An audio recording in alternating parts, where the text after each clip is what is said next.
D number 12, Feed My Sheep, in Jesus' name, Chapter 3.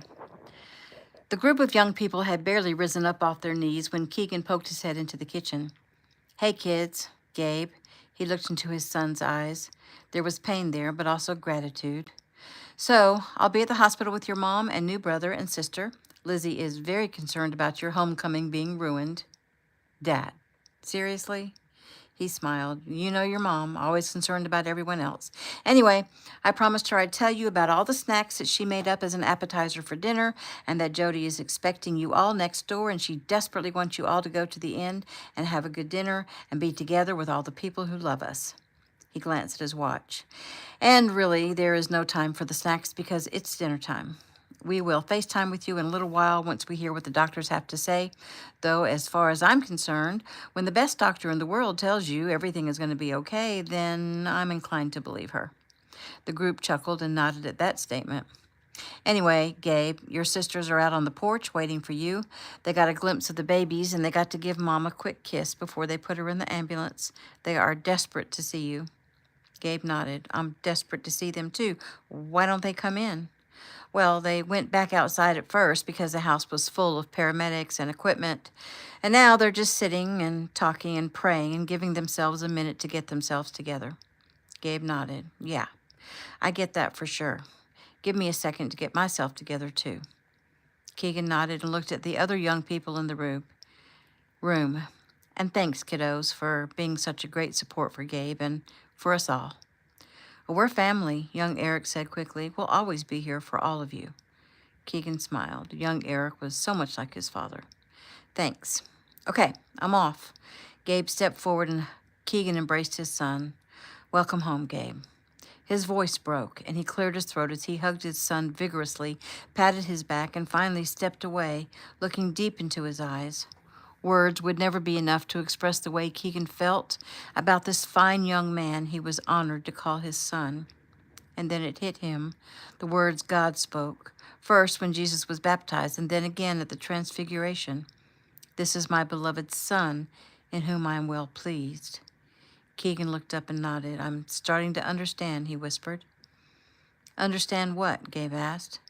Keegan smiled. Oh, did I speak out loud? Sorry, I was talking to God. Okay, but what do you understand? Keegan sighed.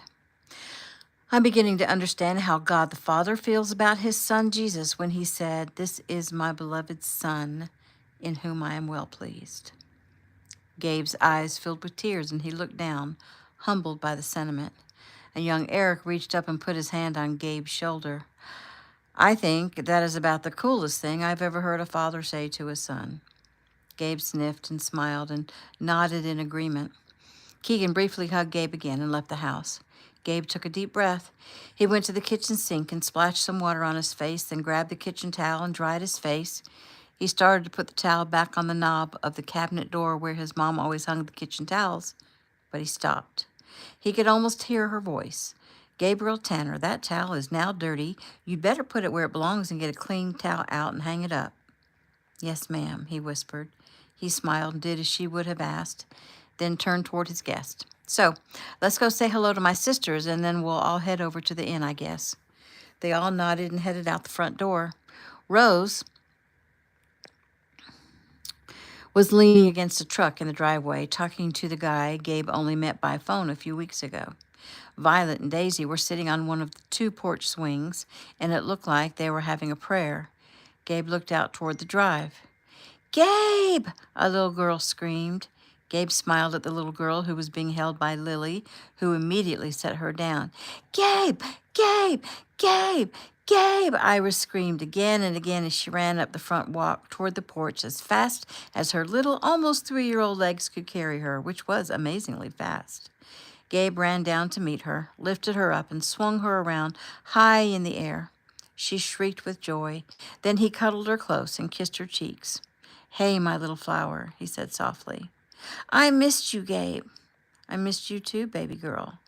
They took Mommy away in a ambulance. I know, sweetie. They're going to take her to the hospital and let all the doctors and nurses look at her, and in a few days she can come home. I don't want her to sweep at the hospital. Why not? They're going to take good care of her. But what if I wake up? Well, if you want, you can sleep in my room. She grinned. Do you want to? Yes, she yelled.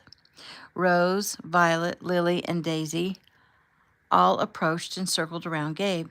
He immediately glanced at the bandage on Rose's upper chest, then looked into her eyes. Are you okay? He asked. She smiled. That bozo can't stop us, she said boldly, making Gabe smile. I love you, Rose, he said quietly. Love you too, you little brat. Now give me a hug. Each sister took a turn to hug Gabe, and each time Iris complained that she was being squished. Then they gave a group hug, which made Iris squeal and made everyone else laugh. And then the group split apart and went about welcoming and hugging Taylor and Jordan and young Eric and JoJo and Logan. Taylor was hugged as if she were a member of their family. And that was because the older sisters had a feeling she would eventually be just that. Jordan was greeted very lovingly too, and with sympathy for what she went through at the hands of a serial rapist. She also had some remarks about who knew that young Eric picking up a girl on a highway would lead to such a wonderful relationship. JoJo was greeted with condolences and remarks about the game and asked if he thought he was going to get out of work just because his arm was in a sling. And he grinned and said, it's been working so far. Logan, too, was greeted and hugged. And finally, once everyone had greeted everyone, Jericho, who'd been leaning against the front of his truck, watching the warm scene, moved forward with a smile. Gabe Tanner, we finally get to meet in person. Gabe smiled and offered his hand. Jericho Jones, nice to meet you. He looked back and forth between Rose and Jericho. So are you two like...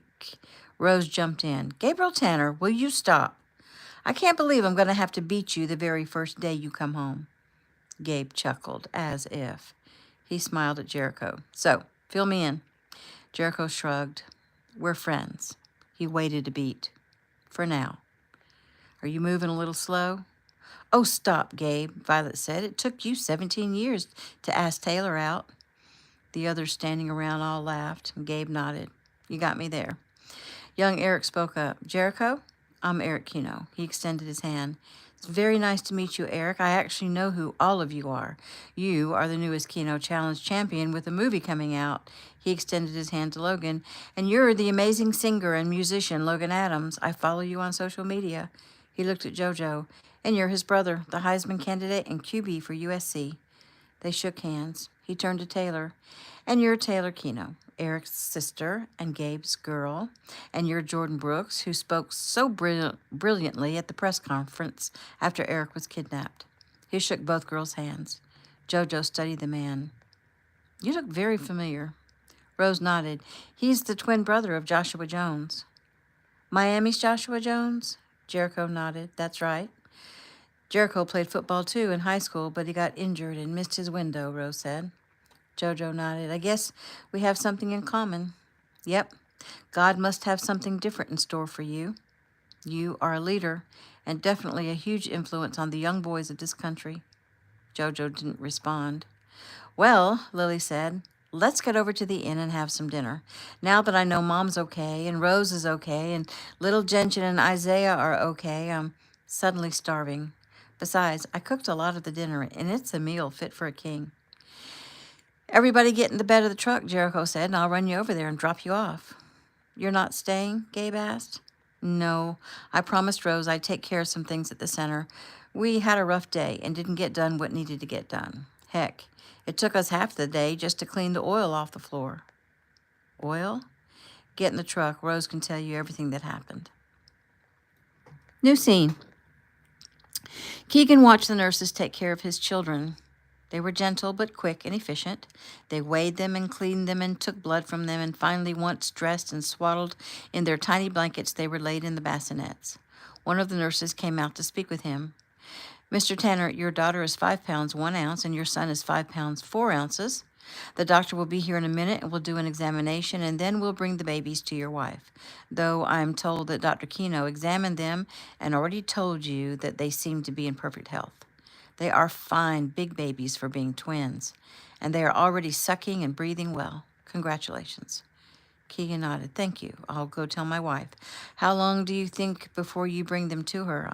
I'm just asking because she's going to ask me that question. She smiled.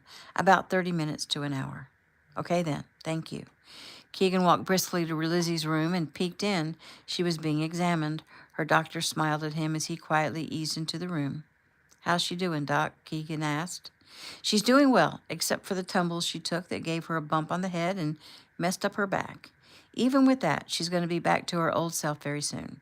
No concussion, BP is good, back will take time to heal, but the pain will ease within the next 24 hours. And then she'll just have to not lift anything or do anything strenuous for a few weeks. She's an older mom, but she is very healthy. If I didn't know her age, I would assess her as a mom in her late 20s. Lizzie smiled at that information, and Keegan glanced down at his beautiful wife and winked at her. Well, she takes very good care of herself and her family, and I guess all those children keep her young. The doctor chuckled. I guess so. It's hard to believe that this young, healthy woman is the mother of 9 children. My husband and I are thinking of starting a family, and I look to Lizzie as the example of the kind of mother I want to be. It's been an honor taking care of her. Well, we appreciate your excellent care. You came highly recommended, Keegan said. Well, thanks for that.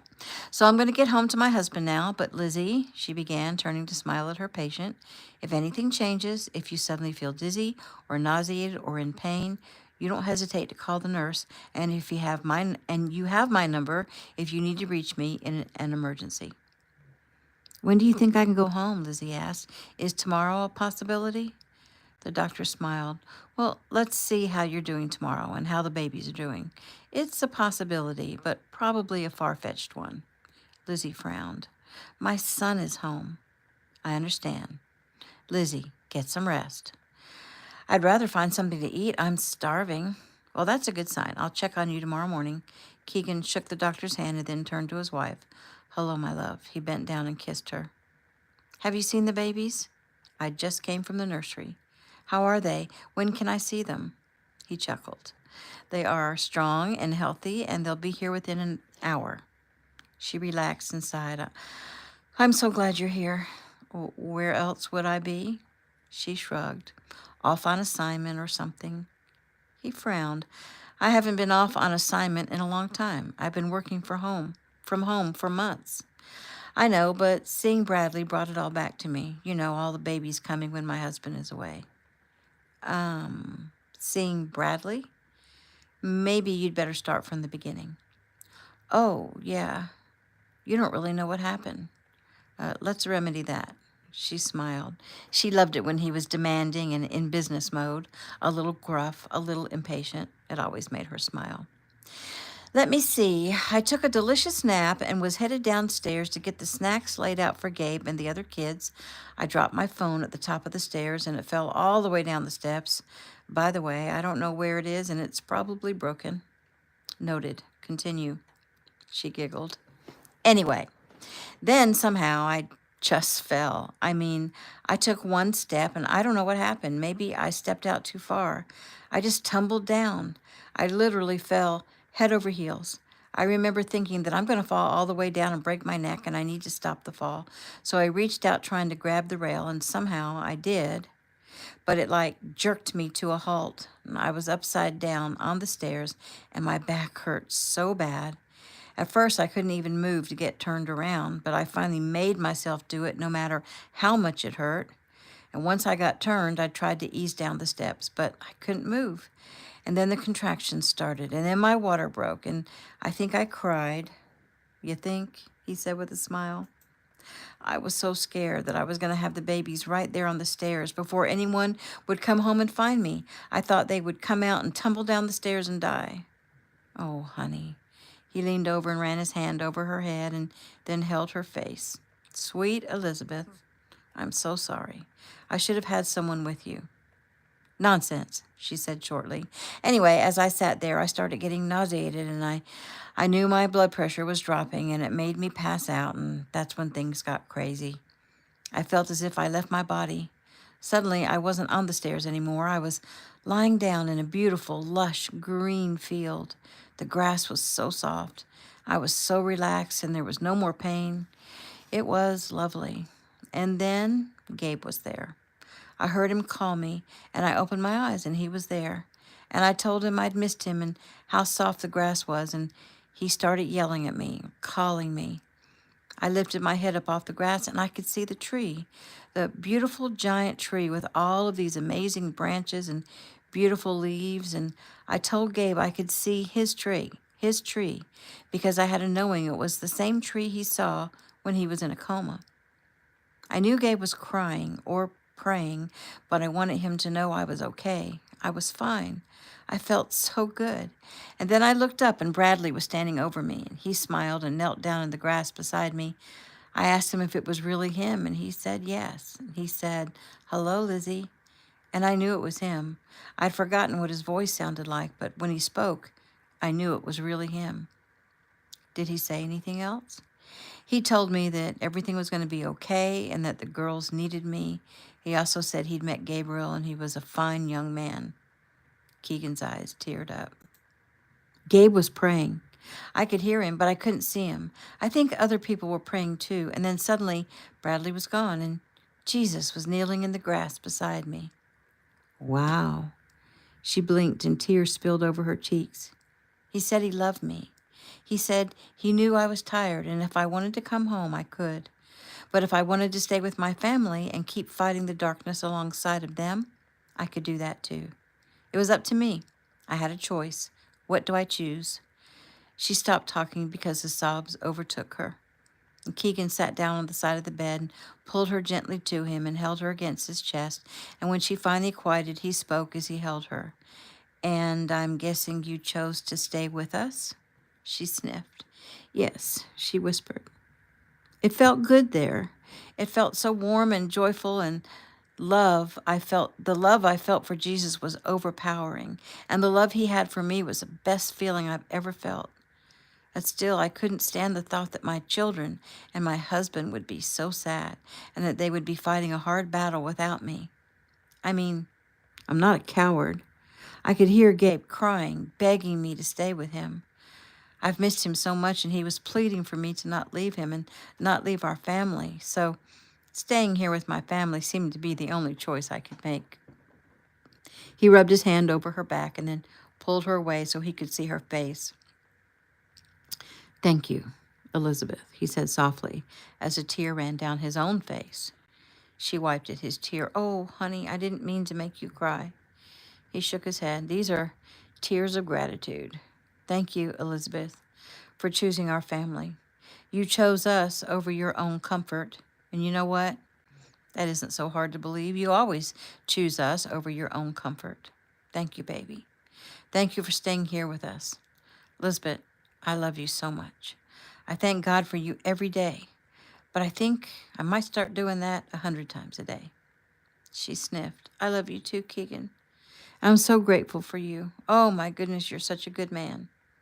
"Well, not good enough, but I'll keep trying," she grunted. "Help me lay back down. My back is starting to throb." He gently eased her down onto the mattress. "Better?" She nodded. He smiled. "They're going to bring the babies to you very soon. I watched them being weighed. Isaiah is 5 pounds 4 ounces, and Gentian is 5 pounds 1 ounce. Lizzie smiled. "Oh, that means they can go home with me." Keegan nodded. "I thought that would make you happy." "Oh, so happy. Thank you, Father," she whispered. "Can you hand me my water?" She said, I have to drink a lot if I'm going to make milk for 2 babies, and I'm so hungry. I wish I could have some of what Jody and Lily were making at the inn." Keegan smiled. "I can make that happen. Grandmaster Kino called me and wanted to come up here to give you a blessing. I'll have him bring a care package." "Oh, that would be great." They both looked toward the door when they heard the sound of a bassinet being rolled down the hall. The door opened, and 2 smiling young nurses rolled the bassinets into the room. Lizzie's eyes teared up immediately. One baby was sound asleep. One was fussing a little. "Well," one nurse began with a sweet smile, "little girl Tanner is awake, so let's see how she does nursing." She lifted the bundle from the bassinet and handed her to Lizzie. "So you just hold her like this, and this is baby number 9 for me," Lizzie said quickly. "What? I mean, how?" "The usual way," Keegan said with a laugh. The nurse smiled. "I mean, she looks so young." Well, I'm 42, Lizzie said as she took her daughter, and I have had 3 sets of twins, she said as she nuzzled her daughter's soft cheek. She lowered her gown, and within only a few seconds, the baby had latched on and was sucking away. Keegan smiled.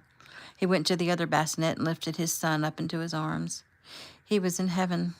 He had 5 beautiful stepdaughters and 2 daughters and 2 sons of his own. In pure heaven. Now, he just had to do right by them. Provide for them, teach them, protect them, love them. Them and their amazing mother. New scene. When Gabe and his sisters and the others with them walked into the inn, they were surrounded by warmth and love and comfort and extreme power. John and Jody Apple, always towers of strength for the entire community, could be depended upon for their stability, both physical and spiritual. Add to that, having the Kinos and Adams there, it just made Gabe's family feel like there was no problem at all. Everything was going to be fine. No, everything was fine. Everything was great, and there was only super good things to look forward to. Only good. It felt good. Everyone was greeting everyone else, hugging and laughing and checking on Rose's condition and getting to know Jordan. The Stewarts were there, and the Cali people were already enamored of little Jonathan Jones and Lachlan Bright. Jonathan's middle name was in honor of Jericho Jones, who'd helped to save his and his sister's lives. Lachlan was named after her great-grandmother, Joe Carter's mother, Lisa's grandmother on her father's side, whom she'd never been able to know, because Joe's mother and father had already passed by the time Lisa found out that Joe Carter was her father. Transversely, all the Georgia people were very excited to see the 5 new Keno children, and the Stewarts were happy to finally get to meet them. And of course, all the Georgia people were excited to meet Jeffy's and Cam's little Elijah.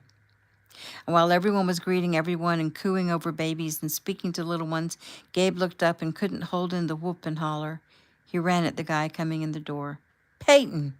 Gabe wrapped his arms around his friend and picked him up off the floor. Peyton laughed and hugged his best friend hard. Gabe finally set him down, and they looked into each other's eyes and then laughed and hugged again. Peyton put his hands on either side of Gabe's head. I thought I lost you so many times this year. Are you done? Gabe nodded. I hope so. Getting kidnapped, shot, sliced open, shot again, and stabbed. Man, it is no fun. Peyton still had hold of Gabe's head, and he looked deep into his eyes. I can't tell you how hard I prayed. I can't tell you how all of what you've been through has changed me. I love you, man. Gabe's eyes opened wide, and he placed his own hands on top of Peyton's, and he smiled. I love you too, big guy. They hugged again and laughed and patted each other's backs in a very manly fashion. Taylor approached with her beautiful smile in place. Hi, Peyton. It's so nice to see you. She gave him a hug. Taylor, you're looking good as usual. You keeping this guy in line?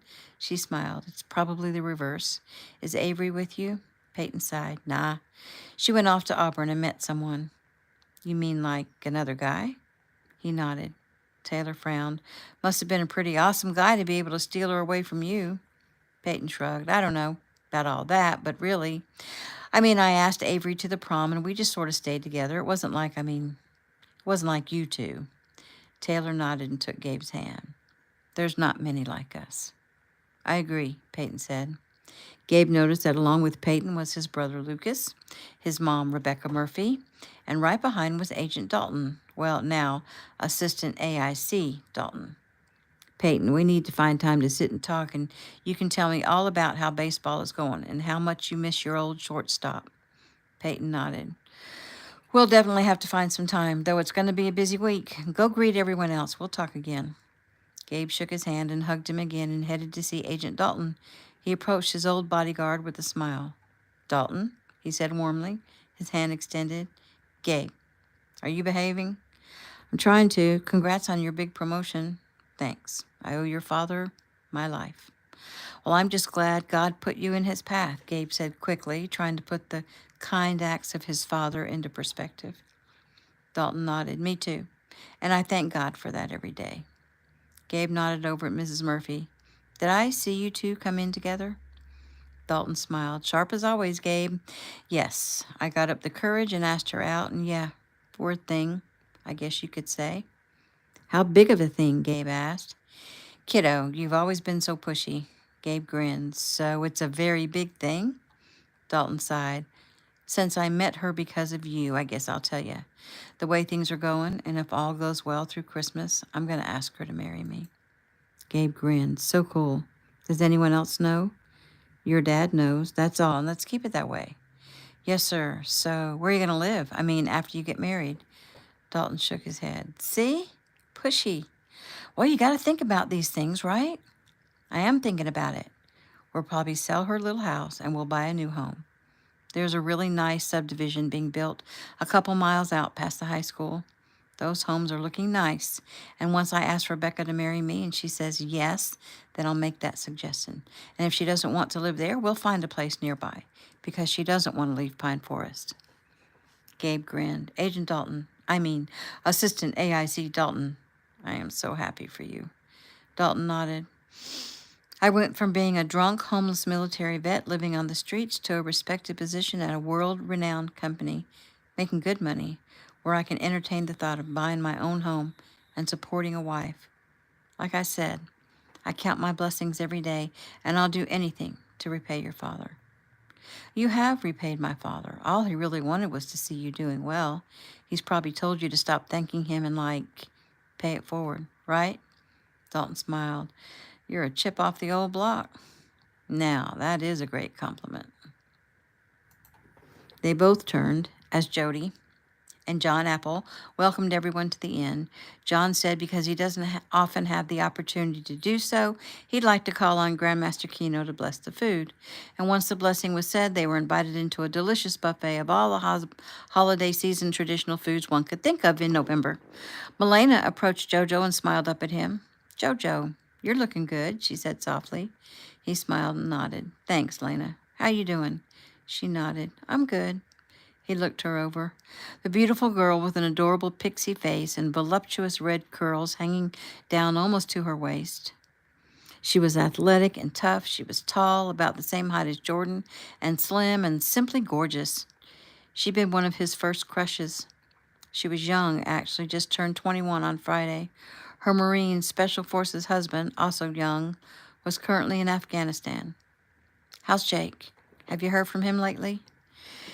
Yes, he called me Friday on my birthday and again last night. He'd just gotten back from an op and was tired and a little banged up and called me because he had to head back out again.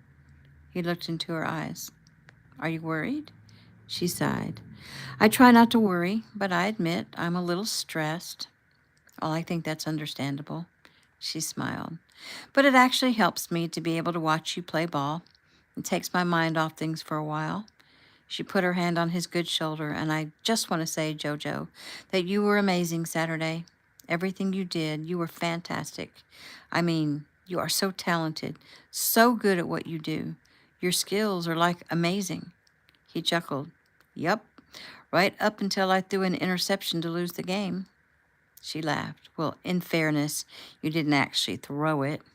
I was screaming and cheering so hard for you, and when you didn't get up there at the end, I cried. My dad had to calm me down. Yeah, fun times, he mumbled. So, Jojo, are you really devastated? He shrugged. More like disappointed in myself. I feel like I let the team down and my family and my friends. Are you kidding me? You gave it your all. You were phenomenal. Thanks, he muttered. She put her hands on either side of his face and leaned forward and kissed each cheek. His eyes opened wide. Lena, what are you doing? She grinned. Well, Jake's not here right now, and so I'm kissing you. It's not like it hasn't happened before, she said flippantly, keeping her hands on his face. He nodded. Yeah, you kissed me before, years ago, and I'm pretty sure that was in an attempt to make Jake jealous. She frowned. I wasn't trying to make him jealous. That makes me sound petty. I was trying to get his attention. Well, apparently it worked, and you got him, and you married him in case you need a reminder, he said pointedly. Sighing, he gathered her hands in his one large hand and pulled them down from his face. Lena, look around. You have to know that there are a lot of people who are watching us right now, and a few of them are probably trying to decide if they should come over here and kick my butt. She giggled. They wouldn't hurt an already injured man. She looked him over and ran her hand over his injured shoulder and down over the arm in the sling, then raised her hand and placed it on his chest. A really cute, really nice, really amazing man. He frowned and pulled her hand away. What has gotten into you? Jake is my friend. He's like a member of my family. You are his wife. She laughed again. Okay, Jojo, calm down. You can blame Jake for this. He told me to give you a big old kiss and tell you that's for him and tell you to buck up and don't get down. Then he also told me to do it in front of everyone to embarrass you and to see how you react and to video it and send it to him for his own entertainment. Jojo sighed in relief and then nodded in acceptance that he'd been had. I see. He looked around to see that a few people were videoing video. Jake's mom and Lena's brother, Charlie. He chuckled. Okay, well, two can play this game. He reached out with his good hand, grabbed Lena by the back of her neck, pulled her forward, and kissed her briefly right on the mouth. She gasped and pushed away, and Jojo laughed and turned to the people videoing. Thanks, Jake. A kiss from a beautiful girl. I think I needed that. So, you want to kick my butt for kissing your wife? You need to come on home and do it. I'm waiting for you, big guy. Better hurry. Everyone standing around watching the encounter laughed and then applauded. Jojo bowed. I'm so glad I can entertain you all, he muttered. Now let's go eat. New scene. Dinner was amazing and everyone complained of overeating. Gabe, as usual, enjoyed sitting around listening in on all of the conversations. He looked around the table. The only thing that could have made the evening any better was if his parents were there and his new brother and sister. Still, he was truly enjoying himself. There was plenty of PDAs going around. He saw young Eric give Jordan a quick kiss. He saw Grandmaster Kino take Miss Shelley's hand and kiss it. Mrs. Kino was serving her husband a piece of pie and kissed his cheek as she placed it in front of him. He glanced down at Taylor where she sat next to him when she placed her hand on his leg. He smiled. You having a good time? She nodded. It's so nice to listen to everyone. Makes me feel happy. Gabe nodded. Yep, it's cool. I wish Mom and Dad were here. Taylor sighed. Are you going up to the hospital? He shook his head. Dad said to let Mom rest. He's going to come home a little later. He said Mom is doing well and the babies are already nursing. Gabe, I know it was a hard thing to come home to. Are you okay now? He nodded with a sigh. Yeah, I'm good. I'm grateful. Taylor, she talked like she was dying. It really scared me. Dad said when he gets home later he's going to tell us what Mom saw and heard. I mean, when she was talking about the grass and the tree and Jesus. I wish I could be there to hear the story, but I guess you need some private time with your family. You are my family, Taylor, but it probably will be too late by the time he gets home. I'll call you and fill you in. She smiled. He looked into her eyes. I love you, Tay. He quickly bent down and kissed her. She looked back up to see Charlie Stewart smiling at him from across the table. He looked back up to see Charlie Stewart smiling at him from across the table. He grinned. So, Charlie, how's it going? Charlie nodded. Not bad. I hear you're a big hero. Huh? You delivered your mom's babies. Oh, yeah, that. Yeah, it was pretty scary. I think it's pretty cool. Do you feel differently? He shrugged. Well, I remember when it was happening, all I could think about was my mom wasn't dead. I mean, when we saw the ambulance get hit and it flipped so many times, we all thought my mom and the babies were dead. So when we realized that Mom was alive, it was like, thank God. But she was in pain and crying, and I was just glad that I was small enough to squeeze through that window. Gabe nodded. And how do you feel about the actual delivering the babies? Well, I didn't really do anything but catch the babies when they came out. They were coming whether I was there or not, and Jericho said to just catch them. It was kind of messy, like gory, I guess, and I think about that sometimes. And my mom and dad and I have talked about her being embarrassed, but I wasn't thinking about that at all. I mean, she wasn't thinking about that either when everything was happening. She was in way too much pain. But afterwards, she felt like she had to talk to me about what I saw so I wouldn't be embarrassed or traumatized. Gabe nodded. I get it. I understand that you might be embarrassed, and probably she was a little embarrassed too. I saw my mom deliver today, but I was behind her and couldn't really see much. Still, your dad was there attending to my mom, and they're like friends, and that makes me wonder if my mom is embarrassed. Charlie nodded. I didn't think about that, but that's the second baby my dad has delivered for your mom, he said with a grin. Gabe smiled. Yep, and it's a good thing for me. I guess we just need to be mature and accept that's how babies get born and push it aside that someone might have seen the private parts of our bodies. Charlie nodded. Yeah, because I wasn't thinking about that at all. I was just so thankful that Mom was alive. I've seen calves and horses and dogs and cats and now humans being born. The whole thing is pretty cool that we can create another whole living creature and push it out and it becomes a separate living thing. Gabe's eyes opened wide. Charlie, that's pretty deep. He shrugged. Well, I've thought a lot about it since that happened. I'm actually thinking about being a doctor. Taylor smiled. You mean like being an obstetrician?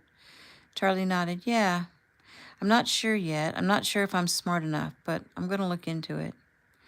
Well, that is very cool, Gabe said sincerely. I'm excited for you, Charlie. Thanks, Gabe. Actually, I've always thought that when I grow up, I want to be just like you. I mean, you're good at everything. You were top of your graduating class. You were good at all sports, at martial arts, at shooting, at dancing, at singing, and with people. When Gabe started to protest, Charlie went on quickly. No, don't say you're not or act all humble and stuff, 'cause you are all of those things and more. And I still want to be like you in a lot of those things, but now I feel like I'm finding my own path. So I'm still going to play sports. I'm still going to shoot and be the best martial artist I can be, but I am going to look into being a doctor. And most of all, Gabe, the way you're close to God and always talking on social media about being in service to God by serving people, that's what I want to do. Gabe nodded. Feeding his sheep, not just like we're doing this Thursday, but all the time. And not just food, but with kindness or healing or prayer or teaching the word or cutting someone's grass. There are so many ways to help people. He smiled down at Taylor. The Kinos have this thing they pray about every day. They ask God to put people in their path that He wants them to help. And they ask God to help them know what to do for these people.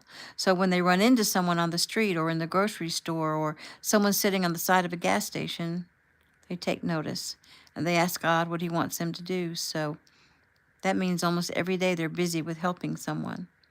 Charlie nodded. That is so cool. He smiled at Taylor. You are very cool people. Well, my mom and dad are. I'm trying. Gabe shook his head. She's amazing. Peyton came up from behind and grabbed Gabe. Hey, buddy, Mom's tired and we're going to head on home. Gabe stood and frowned. Man, we didn't get a chance to talk much. Will you be at the center tomorrow? Of course. You want to grab an early breakfast together before we go work our tails off? Gabe asked. That sounds great, just like old times. Gabe began. I just realized I don't have any transportation. Peyton smiled. That's right, because I have your transportation. I guess I'll pick you up in the morning for a change. 6:30? Sounds good. See you then, Peyton. Count on it. As Peyton and his family and Agent Dalton left, Gabe's attention was drawn by Violet, sitting a few seats down. She rose quickly.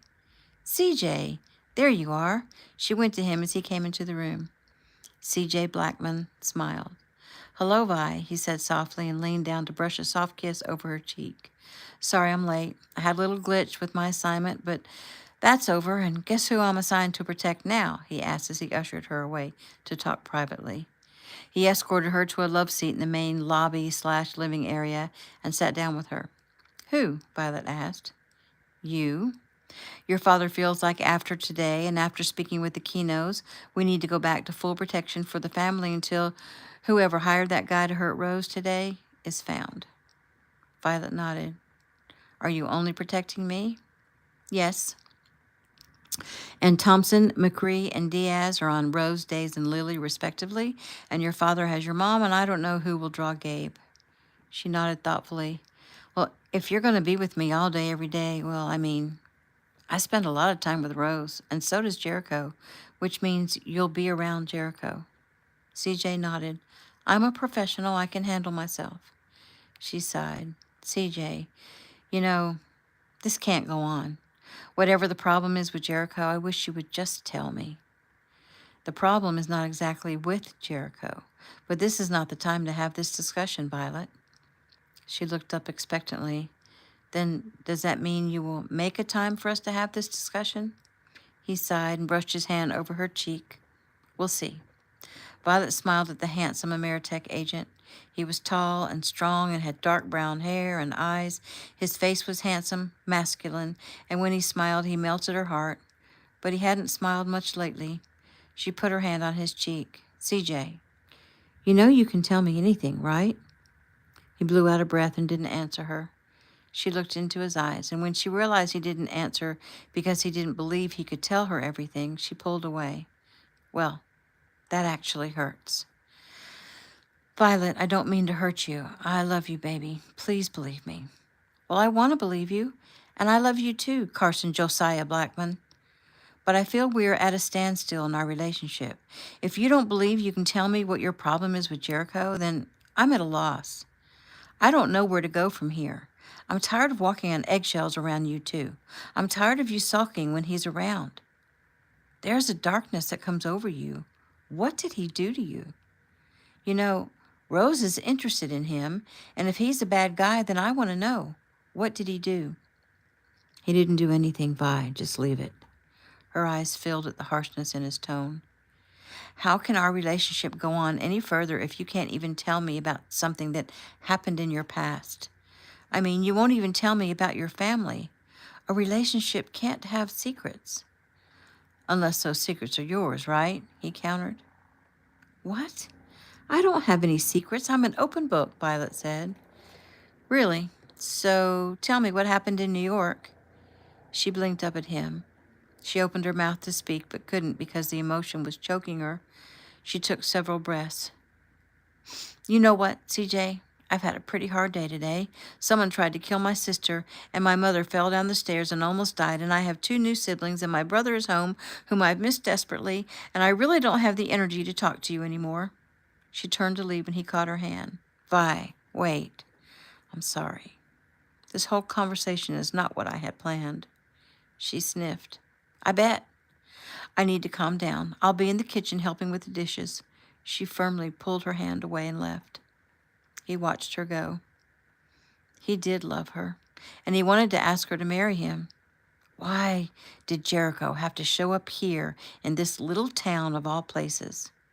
If he didn't tell her what had taken place all those years ago, he was going to lose her. But if he did tell her, he might also lose her. He needed to speak with her father and get some advice because losing Violet might be the straw that breaks this camel's back. And that is the end of chapter 3.